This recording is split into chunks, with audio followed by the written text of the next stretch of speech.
এজন প্ৰাথমিক বিদ্যালয়ৰ শিক্ষক যিয়ে 20 গৰাকীতকৈও অধিক যুৱতীক বিয়াৰ মিছা প্ৰলোভন দিছিল।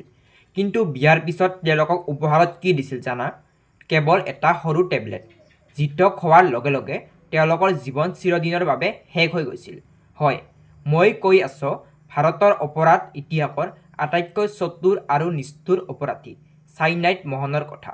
এই শিক্ষকজনে সমাজৰ দুখীয়া পৰিয়ালৰ ছোৱালীবোৰক লক্ষ্য কৰি লৈছিল। সি ছোৱালীবোৰক ফুৰাবলৈ নি এক নিৰ্জন হোটেললৈ লৈ গৈছিল। গহনা কাপোৰ কাঢ়ি আৰু গৰ্ভনিৰোধক বড়ি বুলি কৈ অতি ভয়ংকৰ ছাইনাইড খাবলৈ দিছিল।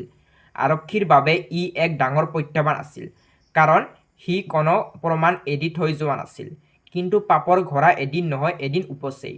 2009 চনত এজনী ভুক্তভোগী ছোৱালীৰ মোবাইল ফোনৰ কল ৰেকৰ্ড ট্ৰেক কৰি অৱশেষত আৰক্ষীয়ে এই নৰপিশ্বাসক কৰায়ত্ব কৰে। আদালতে তাক মৃত্যুদণ্ড